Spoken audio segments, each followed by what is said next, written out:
बोलो भैया, है कोई प्रमाण रावण की शक्ति का? है कोई साक्ष्य समंदर पे सेतु बनने का? और अगर लंका में आग लग गई थी तो रावण और उसके सैनिक कैसे बच गए? युद्ध कैसे किया? है? बात करते हैं।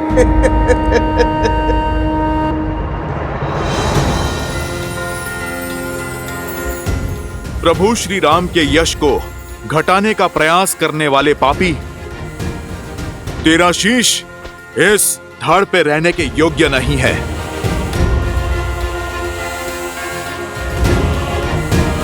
बजरंग बली हनुमान, जय जय महाबली हनुमान।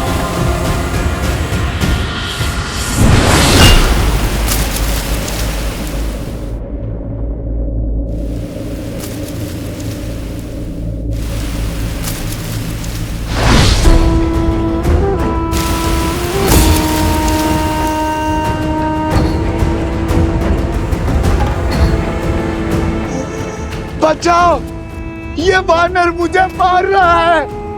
अरे बचाओ, बचाओ, ये वानर मुझे मार रहा है। ये कैसा दुस्साहस है?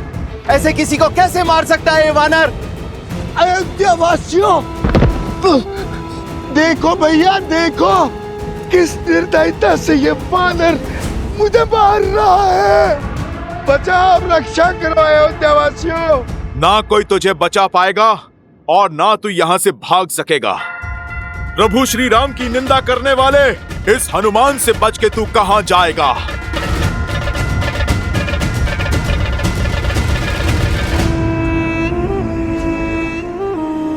मैं कहां भाग रहा हूं राम भक्त? मैं तो तुम्हें भगा रहा हूं, तुम्हारे साथ खेल खेल रहा हूं। तुम मुझे पराजित नहीं कर सकते।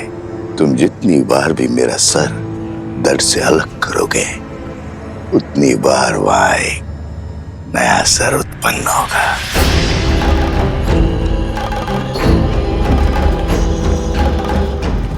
अरे देखो भैया, देखो कैसे एक वृद्ध को ये वानर मार रहा है। क्षमा करो वानर, क्षमा करो। देखो इस निर्बल बुड्ढे पर इस वानर को दया नहीं आ रही है। क्षमा करो,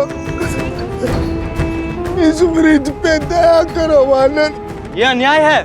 श्री राम का भक्त और मित्र है, इसका अर्थ ये नहीं है कि अयोध्या की जनता पर आघात करेगा। ले चलो इस उद्दंडी को महाराज के पास, अब वही इसका न्याय करेंगे। ले चलो ऐसे, वही करेंगे न्याय। ले चलो ऐसे, वही करेंगे न्याय। इस आसुरी शक्ति की उलझन तो प्रभु ही सुलझाएंगे। जैसी आप सबकी इच्छा। चलो दिखाएंगे श्री राम को हनुमान का सत्य, और इस बेचारे को भी। अरे ये कहां चला गया? प्राण किसे प्रिय नहीं है? जरूर वो दुखियारा भाग गया होगा। पर हनुमान को नहीं जाने देंगे। हाँ चलो, ले चलो। बहुत उत्पात मचा चुका है ये वानर, लेके चलो इसे राज्यसभा में। अब श्री राम ही इसका न्याय करेंगे। तो फिर विलंब किस बात का? चलो। ले चलो ऐसे, वही करेंगे न्याय। महर्षि पराशर के कथन को गंभीरता से लेना होगा। हमें सावधान रहना होगा कि प्रजा को कोई त्रास, कोई असंतोष ना हो जाए।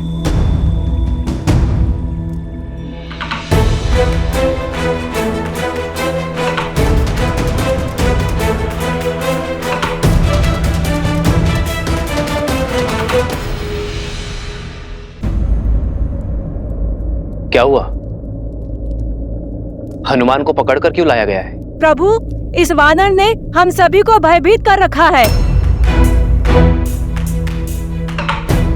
यही नहीं, इसके दूसरे साथी रावण से आपके युद्ध की असत्य कथाएं बता रहे हैं। असंभव। वानर भैया के विषय में ऐसा कुछ भी असत्य कह नहीं सकते। क्षमा चाहता हूँ राजकुमार, लेकिन बड़े कुटिल है ये वानर और दुष्ट भी।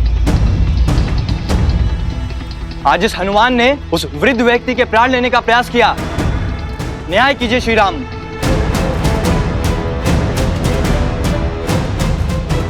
प्रभु मैं मौन मौन।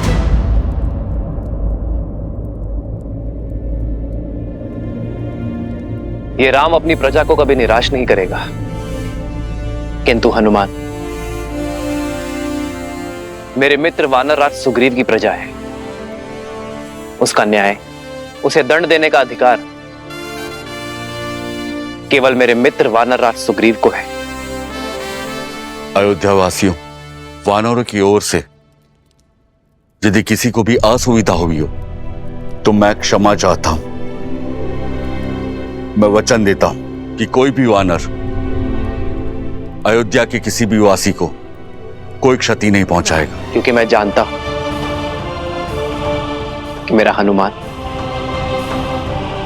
कभी किसी निर्दोष नागरिक को पीड़ा पहुंचा ही नहीं सकता। मुझे पूरी बात बताओ हनुमान। प्रभु, मुझे सूचना मिली कि कोई नगर में असत्य निंदा कर रहा है। एक सर कटा तो दूसरा उत्पन्न हो गया। अवश्य ही कोई आसुरी शक्ति है वो। जो विपदा आने वाली है उसके अस्त्र तलवार या भाले नहीं, असत्य, लोकवाद, झूठी निंदा, ये सब उसके अस्त्र हैं। महर्षि पराशर का कथन उचित था। यह असुरी माया अवश्य ही किसी घोर संकट का कारण बनेगी।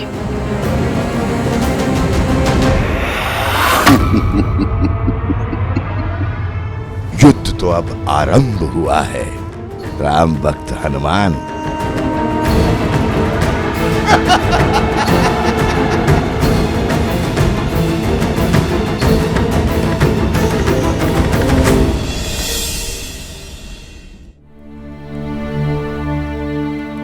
एक सर कटा तो दूसरा उत्पन्न हो गया। अवश्य ही कोई आसुरी शक्ति है वो।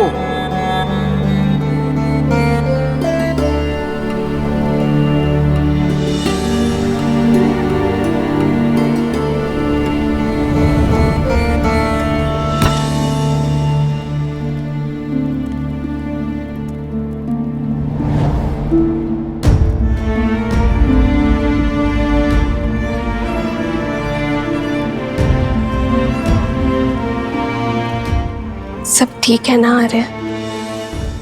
हर सुख दुख साथ निभाने का निर्णय लिया है ना हमने? चिंता नहीं चिंतन है सीते। राज्य अभिषेक की सौगात के साथ राज्य का दायित्व जो मिला,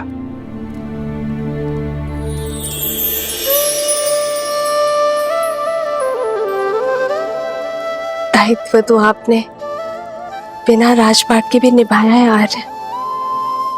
संसार के हित के लिए संघर्ष किया। जो रावण के नाम की समस्या को समूल निस्तरण कर सकते हैं, वो मेरे राम अयोध्या को भी तार देंगे। वैसे आर्य, भोजन करने से चिंतन करने की शक्ति मिलती है।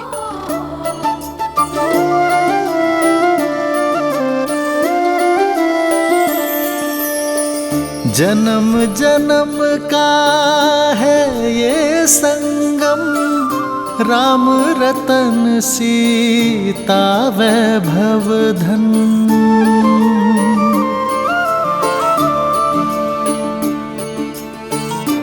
महल में आकर वन को तो नहीं भूली ना? वन का भोजन स्मरण है? राम सिया राम सिया राम सिया राम, राम सिया राम सिया राम। वो स्मृतियां तो मैं आने वाले जन्मों में भी नहीं भूल सकती आर्य। मैं तो पुनः एक बार प्रकृति की ओट में वन के जीवन का आनंद लेना चाहती हूँ। इसमें समस्या है क्या सीते? राम तो सीता की हर इच्छा पूरी करता है, और ये तो महारानी की इच्छा है। ये तो शीघ्र ही पूर्ण करूंगा।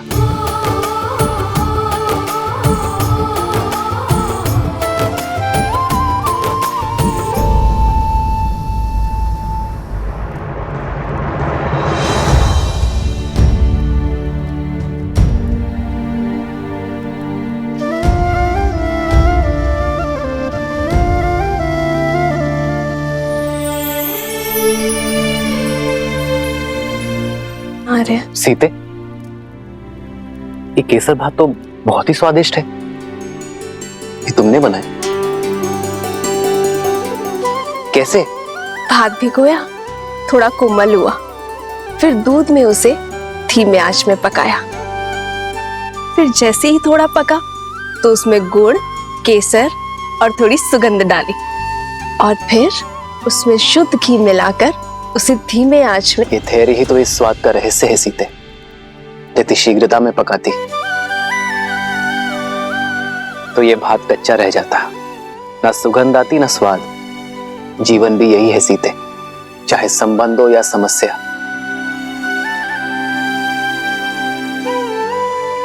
समय की आज के साथ ही इसे समझा जाता है और सुलझाया भी जाता है। और यदि शीघ्रता दिखाई तो सुख और शांति नहीं, चिंता और दुख मिलेगी। स्पष्ट कहिए आर्य। मैं तुम्हें बातों में नहीं उलझा सकता सीते, और तुमसे असत्य भी नहीं कह सकता। इसलिए समय दो सीते, क्योंकि सत्य कहने का समय अभी आया नहीं। समस्या को जानने से पूर्व उसकी चर्चा करना उचित नहीं है।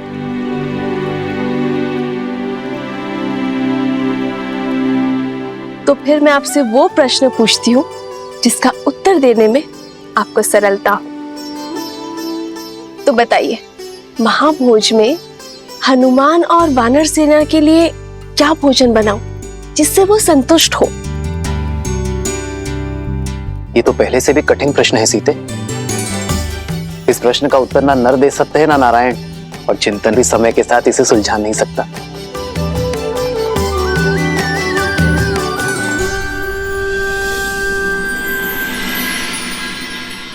हमें प्रयास करना होगा कि किसी को धन का अभाव ना हो, और इसलिए दान नहीं, जीवन जीने के लिए रोजगार की व्यवस्था करनी होगी।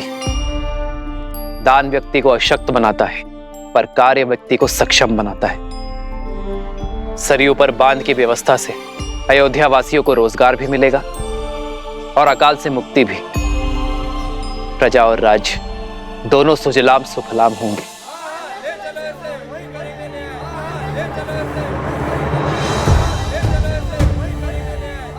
ये कोलाहल कैसा? ऐसा प्रतीत होता है हमारी प्रजा है महाराज। मैं अभी सैनिकों को भेजकर शांत करवाता हूँ। राजा को शांत नहीं, संतुष्ट करना होता है सुमंत जी। प्रजा का सुख मुझ तक पहुंचे ना पहुंचे, उनका असंतोष अवश्य पहुंचना चाहिए। उन्हें भीतर बुलाइए। रक्षा करिए महाराज, रक्षा कीजिए, हमारी रक्षा कीजिए, रक्षा कीजिए, हमारी रक्षा कीजिए, रक्षा कीजिए महाराज, रक्षा कीजिए महाराज, रक्षा कीजिए महाराज। शांत हो जाइए। जो बात है निसंकोच कहिए, निर्भय होकर कहिए। हमारे प्राण संकट में है, रक्षा कीजिए महाराज, हमारी रक्षा कीजिए, हमारी रक्षा कीजिए। पश्चिम की ओर से राक्षसों ने हमारे ऊपर आक्रमण कर दिया और हमारे अनेकों भाइयों को उन्होंने मार डाला। हमारा धन दान सब कुछ लूट लिया उन्होंने।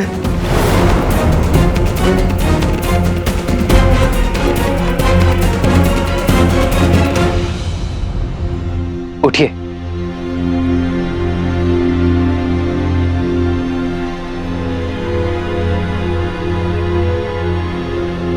कौन है ये राक्षस? क्या नाम है उसका?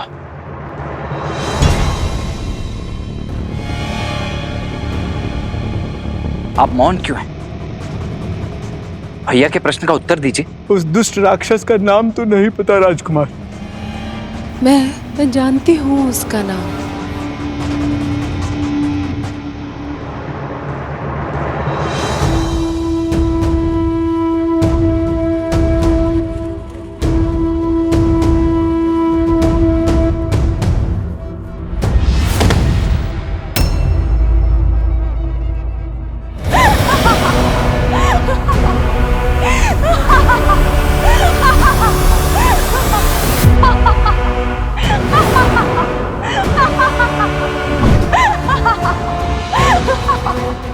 शूर्पणखा।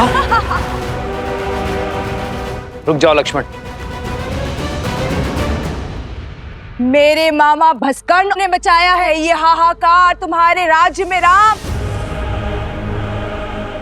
वो भास्कर्ण जो संपूर्ण राक्षस कुल का प्रतिशोध लेंगे, हमारे खोए हुए मान सम्मान को लौटाएंगे।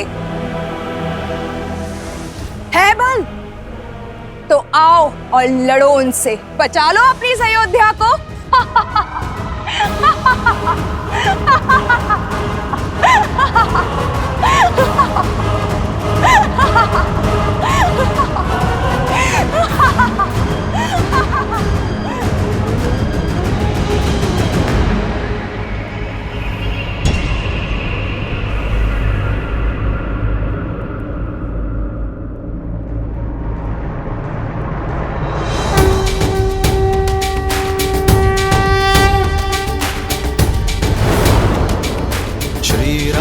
चंद्र कृपालु भजु मन हरण भव भय दारुणम। श्री राम राम राम श्री राम। अधिक प्रसन्न मत हो तुम। भूल गए कैसे एक ही बाण से तुम्हारे प्राण संकट में ला दिए थे मेरे भाई ने। भूल गए मेरे भाई अहिरावण ने तुम दोनों भाइयों को कैसे बंदी बनाया था पाताल में। भूल तो तुम गई हो शूर्पणखा, कैसे एक ही प्रहार से अपने कान और नाक दोनों खो बैठी थी तुम। अभी स्मरण करता हूं। नहीं लक्ष्मण, अधर्म चाहे जितनी शक्ति बटोर ले, वो धर्म की धरा पर पग नहीं रख सकता। ये शूर्पणखा नहीं, केवल उसकी माया है जिसका लक्ष्य है भय फैलाना। शूर्पणखा केवल संदेश देने आई है, उसे अपना कर्म करने दो, धर्म निभाने दो। अधिक समय शेष नहीं है तुम्हारे पास राम, जो करना है कर लो। हर क्षण के साथ तुम्हारी इस प्रजा को हम राक्षस बना देंगे।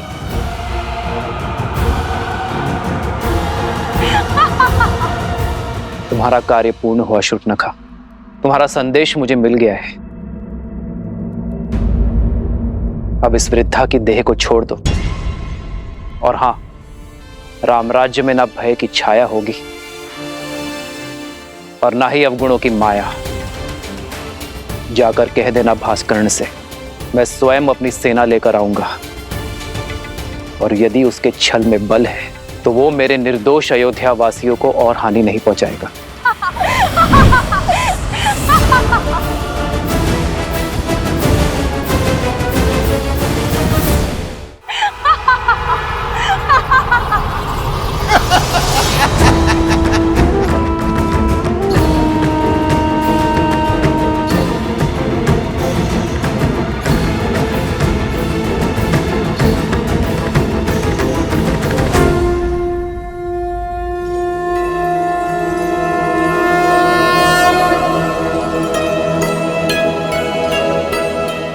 माता, आपने स्मरण किया? सब ठीक तो है ना माता?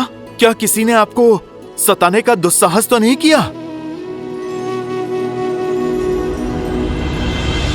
जिसका इतना सचेत पुत्र हो, ऐसा शूरवीर पति हो और इतने सामर्थ्यवान देवर हो, उसे कष्ट पहुंचाने का साहस कौन कर सकता है भला?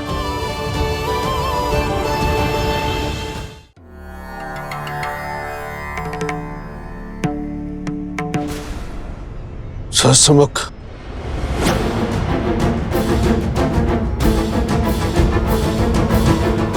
आपका आभास उचित था श्री राम। भास्कर्ण वो आसुरी शक्ति नहीं है जिसकी चिंता हमें घेरे हुई थी। आपकी चिंता का विषय सहस्त्रमुख रावण था। हाँ ऋषिवर, समझ रहा हूं कि उसकी काली छाया प्रवेश कर चुकी है।